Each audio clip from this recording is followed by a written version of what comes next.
Hello दोस्तों, इस प्यार को क्या नाम दो स्टार प्लस के मोस्ट पॉपुलर शो में आपको दिखाया जाएगा। सभी लोग जो होते हैं वो कैरम खेलने के लिए अंदर आ जाते हैं और निरंजन से फ़ोन करते हैं। जो वृद्धाश्रम वाले लोग होते हैं कहते हैं कि आपकी जो बड़ी बहू है उसने हमसे शर्त रखी है कि वो हमारे साथ कैरम खेलना चाहती है। अगर हम उसमें हारते हैं तो हम यहाँ से बाइज्जत चले जाएंगे। अगर आपकी बहू हारती है तो फिर आपको हमारा जो ठिकाना है वो वापस करवाना होगा कैसे भी करके। निरंजन जो होते हैं वो सोचने लगते हैं, कहते हैं कि अरे बूढ़े लोग हैं, इनके तो हाथ पैर वैसे ही कांपते हैं, इनसे तो बोला अच्छे से जाता नहीं है, ये क्या कैरम खेलेंगे।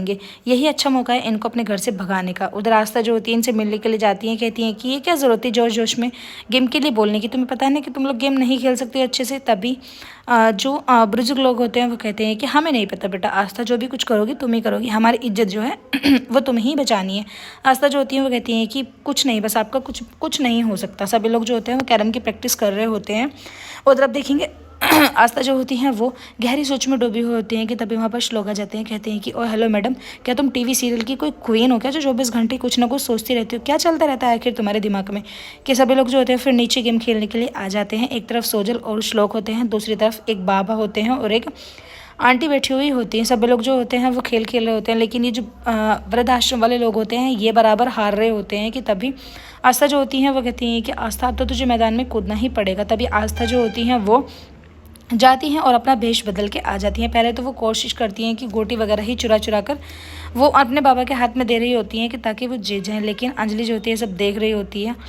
आस्था की जो होती है हार नज़र आती है। फिर उसके बाद वो अपना भेष बदल के आती है, एक बाबा के भेष में आती है और आके लाल वाली कुर्सी पर बैठ जाती है जहाँ पर पहले से ही एक आदमी बैठे हुए होते हैं। वो हटाती है, कहती है कि अरे चंद्र सिंह, आप पर नहीं खेला जाएगा, हटिए ना, मैं आपकी जगह खेलता हूँ। सोजल जो होती है वो कहती हैं कि अरे ये तो चीटिंग है। तभी श्लोक जो होते हैं वो कहते हैं कि कोई बात नहीं वही, ये वैसे भी हमसे कहाँ जीतने वाले हैं, चीटिंग करे चाहे कुछ करे लेकिन जीत तो हमारी ही होगी ना। लेकिन जैसे ही आस्था बैठती है, आस्था दमादम गोटी को उड़ाने लगती है कि तभी श्लोक जो होते हैं वो सोच में पड़ जाते हैं। सभी लोग जो होते हैं वो बहुत ज़्यादा खुश होते हैं क्योंकि उनकी जो जीत होती है वो होने वाली होती है। आखिरी जो गोटी बचती है वो रानी की बचती है, जिसको देखकर जो आस्था होती है वो श्लोक से कहती है कि तुमने अपनी रानी का दिल तो जीत लिया, अब इस गोटी को। आस्था जो होती हैं वो कहने लगती हैं कि अरे बाबा, ये हमने बाल ऐसे ही धूप में सफ़ेद नहीं किए हैं, हमको बहुत तजुर्बा है खेलने का। आस्था जो होती हैं वो एक्साइटमेंट लेवल इतना हाई हो जाता है उनको कि वो जोर जोर से चिल्लाने लगती हैं। जो फाइनल गेम होता है वो आस्था की तरफ ही जीत जाती है, आस्था जीत जाती हैं। लेकिन आस्था की जो टोपी होती है वो उतर जाती है, यानी कि आस्था का जो असली रूप होता है वो सभी के सामने आ जाता है। इसको देखकर निरंजन जो होते हैं इतना गुस्सा करते हैं अपने अंदर ही अंदर, वो एकदम से बौखला जाते हैं, लेकिन वहाँ पर तो किसी को कुछ नहीं कहते हैं। उधर अंजलि जो होती है वो भी बेचारी परेशान हो जाती हैं।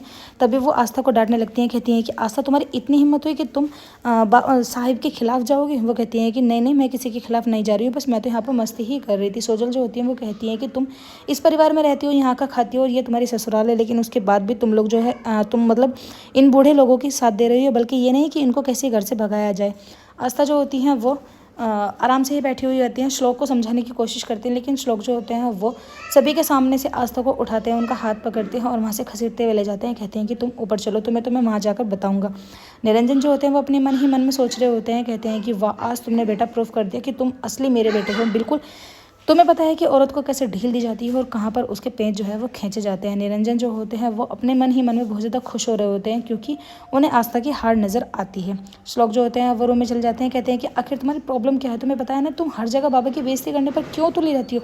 जब मैंने तुम्हें 1000 बार समझाया कि जहाँ पर बाबा की इज्जत की बात आया करे तुम्हें वहाँ नहीं बोलना है, लेकिन तुम हमेशा वहाँ पर आकर बोल जाती हो।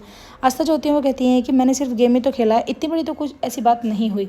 श्लोक जो होते हैं वो कहते हैं कि ये गेम नहीं था, ये बाबा की इज्जत का सवाल था, क्योंकि बाबा अगर इस गेम को हम लोग जीत जाते तो उनसे हमारा पीछा छूट जाता, और वैसे भी हमने उनके लिए बहुत कुछ किया है, आखिर उन्होंने हमारे लिए क्या ही किया है।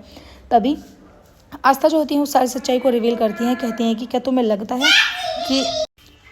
लगता है कि आई का इतना कठोर दिल होगा। वो कठोर दिल नहीं है, उनका कठोर दिल बनाया जाता है, उनके मुंह से और जो शब्द होते हैं वो कहलवाए जाते हैं, ना कि आई खुद से कहती हैं, क्योंकि इन सब चीज़ के पीछे बाबा का ही हाथ है। वो जो अनाथ आश्रम वहाँ से छुटा है उसके पीछे सिर्फ बाबा ही हैं। श्लोक को जो है बहुत ज़्यादा गुस्सा आ जाता है और वो आस्था पर हाथ उठा देते हैं। आस्था जो होती है वो एकदम से घबरा जाती है, डर जाती है। ये सब जो सीन होता है वो अंजलि देख रही होती है, उन्हें बिल्कुल भी अच्छा नहीं लगता है कि उनकी वजह से उनके बेटे की और बहू के बीच में इतनी सारी प्रॉब्लम्स क्रिएट होती हैं। उधर निरंजन जो होते हैं वो शीशे के आगे खड़े होकर सोचते हैं कि मैं आस्था के नाम के ठिकड़े को रास्ते से ही हटा दूंगा।